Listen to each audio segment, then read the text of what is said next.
নমস্কাৰ মই মনমৰী দেৱী জয়সাগৰ সপোন নগৰত জঘন্যকাণ্ড অনা অসমীয়াৰ যৌন নিৰ্যাতন বলি এগৰাকী দুৰ্ভগীয়া কিশোৰী আসাম লাইভ 7 দৰ্শকক আমি জনাইছো পুনৰবাৰ জয়সাগৰ সপোন নগৰত সংঘটিত হৈছে এই জঘন্যকাণ্ড অনা অসমীয়াৰ যৌন নিৰ্যাতন বলি এগৰাকী দুৰ্ভগীয়া কিশোৰী ৰাজেন্দ্ৰ ঠাকুৰ নামৰ ব্যক্তিজনৰ বিৰুদ্ধে উত্থাপন হৈছে এই গুৰুতৰ অভিযোগ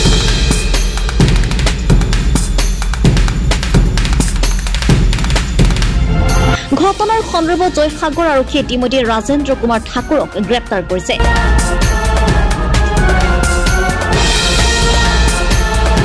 আৰক্ষীৰ জেৰাত যৌন নিৰ্যাতন চলোৱাৰ কথা স্বীকাৰ কৰিছে ৰাজেন্দ্ৰ ঠাকুৰে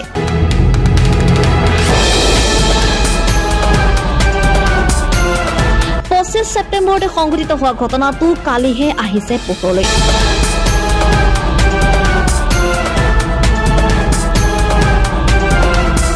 পৰৱৰ্তী সময়ত স্থানীয় সচেতন ব্যক্তি অভিযুক্ত ঠাকুৰক আৰক্ষীৰ হাতত গতাই দিয়ে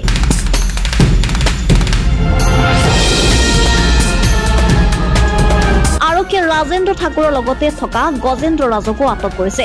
নিৰ্যাতনৰ ভিডিঅ' কৰা বিপিন কুমাৰ নামৰ আন এক অভিযুক্ত এতিয়া পলাতক অৱস্থাত আছে news desk report Assam live 7 ঘটনাটো কি হল মানে আজি আমি ঘটনাটো ইতিমধ্যে আমি গম পাইছো যে যোৱা ইংৰাজী 25 তাৰিখে ঘটনাটো হল কিন্তু আজি আমি তেওঁলোকৰ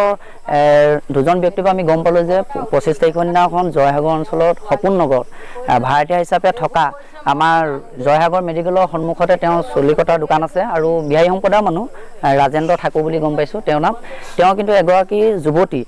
একেবাৰে নাবালিক বুলি ক'ব লাগিব যিহেতু একেবাৰে সৰু ছোৱালী তাইৰ লগত এক প্ৰকাৰ ক'ব গ'লে ধৰ্ষণ কৰিছে আৰু ধৰ্ষণ কৰি কি কৰিলে তেওঁৰ তাৰ বিনিময়ত পইচা দিছে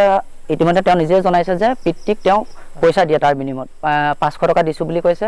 আৰু সেই কথা নিজে ভুক্তভোগী পৰিয়ালে আমাক স্বীকাৰ কৰিছে আৰু লগতে যিগৰাকী অভিযুক্ত তেওঁ স্বীকাৰ কৰিছে যে এই গোটেই ঘটনাটোৰ লগত যে জড়িত আছিল গতিকে আমি এতিয়া আমি কোৱাইট কৰি আমি জয়সাগৰ আৰক্ষী চকী আমি জনালো তেওঁলোক আহিছে তেওঁলোকক আমি গতাই দিম পৰৱৰ্তী সময়ত কি ব্যৱস্থা গ্ৰহণ কৰিব লক্ষণীয় হ'ব কালি ঘটনাটো আমি 7টামান বজাতে শুনি পেলাই আমাৰ গাঁৱৰে দুজনমান লৰাই মুকু জনালে গৈ পেলাই আমি যিজন কালপ্ৰিত দুজনক ধৰিলে এজন বাকি থাকিলে ধৰিবলৈ তেওঁলোকক জয়সাগৰ আৰক্ষী চকীৰ বিষয়ে খবৰ দি পেলাই নিয়া হ'ল আৰু এতিয়া বিশেষকৈ যিজন দেউতাককে এতিয়া 500 টকাত কিশোৰীগৰাকী বিক্ৰী কৰাই হৈছে তেওঁ কঠোৰতকৈ কঠোৰ শাস্তি পাব লাগে কালপিত দুজনে যিটো শাস্তি পায় আমাৰ হিচাপ মতে তেওঁ বাপেকজনে বেছিহে পাব লাগে আৰু আমাৰ নাৰী নিৰ্যাতন চলিয়ে থাকিব বুলি ভাবো যিটো আমাৰ আইন আনিছে তাতকৈ কঠোৰ আইন আনিবৰ কাৰণে আমি আহ্বান জনাইছো আৰু কালপিতক শাস্তি পোৱাটো আমি বিচাৰো ফাঁসি হোৱাৰ বাবে আৰু বাপেকৰ হেৰিটো হ'ব লাগে অতি দুখৰ বিষয় শিৱসাগৰত পুনৰবাৰ কিশোৰীক নিৰ্যাতনৰ ঘটনা হৈছে শিৱসাগৰ জয়সাগৰ অঞ্চলত এগৰাকী 11 বছৰীয়া কিশোৰীক ৰাজেন্দ্ৰ ঠাকুৰ গজেন্দ্ৰ ঠাকুৰ আৰু বিপিন ঠাকুৰে যৌন নিৰ্যাতন চলাইছে ইতিমধ্যে আৰক্ষীয়ে দুজনক গ্ৰেপ্তাৰ কৰিছে বিপিন বৰ ঠাকুৰ পলাতক আচৰিত বিষয় এই ঘটনাটো কিশোৰীগৰাকী পিতৃ জড়িত বুলি পইচা 500 টকাৰ বিনিময়ত তেওঁ নিজৰ কিশোৰীগৰাকীক মানে তেওঁলোকৰ লগত গতাই দিয়া বুলি আমি খবৰ পাইছোঁ সেয়ে এই ঘটনাটোত মাতৃ ইতিমধ্যে এজাহাৰ দাখিল কৰিছে সেইকাৰণে পিতৃকো আইনৰ আওতাত আনিবলৈ আমি অনুৰোধ জনালোঁ যদি পিতৃক আইনৰ আঁতৰত নহয় তেতিয়া আমি ইতিমধ্যে আমি সিদ্ধান্ত লৈছোঁ CWC DCPOক আমি স্মাৰকপত্ৰ প্ৰেৰণ কৰিম যেতিয়ালৈকে পিতৃ গ্ৰেপ্তাৰ নকৰে যেন ছোৱালীজনী চাইল্ড হোমত ৰখাৰ ব্যৱস্থা কৰে আৰু কাউন্সেলিঙৰ ব্যৱস্থা কৰে